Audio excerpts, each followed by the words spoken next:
Hello everyone, সবাই কেমন আছো? আজকে তোমাদের সাথে শেয়ার করতে চলে আসলাম একটা সিম্পল টেস্টি অ্যান্ড ইয়াম্মি আলু টিক্কি বার্গার রেসিপি। তো চলো আমি কেমনে রেসিপিটা বানিয়েছি তোমরা একবার দেখে নাও। এই রেসিপিটা কিন্তু বাচ্চাদের ইভিনিং স্ন্যাকের জন্য একদম পারফেক্ট। প্রথমে আমি আলুগুলোকে বয়েল করে নিয়েছিলাম, তারপর ওটাতে অ্যাজ ইউ উইশ মশলা যে যেটা পছন্দ করো, যেরকম জিরা ধনিয়া চাট মশলা যে যেরকম পছন্দ করো অ্যাকর্ডিং দিয়ে দেবে। তারপর এখানে আমি ব্রেড ক্রাম্বস নিয়েছিলাম, কর্নফ্লাওয়ার নিয়েছিলাম, সবগুলো একসাথে আমি মিক্স করে একটা সুন্দর ডো রেডি করে নিচ্ছি।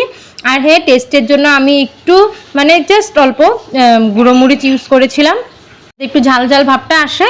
তোমাদের যা যা ইচ্ছা মশলা তাই দিতে পারো, যে যেরকম খেতে ভালোবাসে। তারপরে এগুলোকে সুন্দর করে একদম টিক্কির আকার দিয়ে নিতে হবে। আমি সবগুলো টিক্কি বানিয়ে নিলাম, আর এখন চলো এগুলোকে ফ্রাই করার পালা।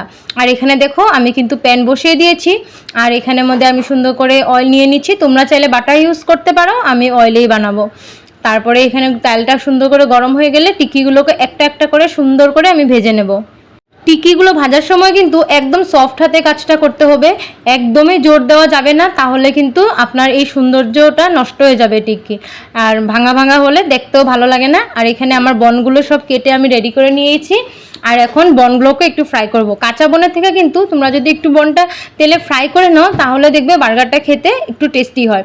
আর যেহেতু আমরা ঘরে বানাচ্ছি তো একটু নিজের টেস্ট অ্যাকর্ডিং সুন্দর করাই যায়, তাই না? এখানে আমি একে একে সবগুলো বোন কিন্তু এরকমভাবে ভেজে নিয়েছি। আর এই যে দেখো এখানে আমি এখন সার্ভ করে দেব। সার্ভ করার জন্য নিয়েছি টমেটো আর শসা, আমার ঘরে যা ছিল। আর আপনাদের কাছে যা সবজি থাকবে পছন্দ মতন, বা আপনার বাচ্চারা যা খেতে ভালোবাসে তা অ্যাকর্ডিং আপনারা এই জিনিসগুলো দিবেন। তারপর টিক্কিটা দিয়ে বার্গার আমার রেডি। তো দেখো কেমন লাগলো, একদম ইজি না, যে কেউ বানাতে পারবে। একদিন বানিয়ে খেয়ে আমাকে জানাবে কিন্তু, হ্যাঁ কেমন হয়েছে। আমার কিন্তু বার্গারটা খুব টেস্টি হয়েছিল, আর আমার ছেলে খুব আনন্দ সহকারে এটা খেয়েছে। ওকে, টাটা, বাই বাই। আমার রেসিপিটা যদি আপনাদের ভালো লাগে প্লিজ লাইক কমেন্ট শেয়ার। সবাই ভালো থাকুন, সুস্থ থাকুন, বাই বাই।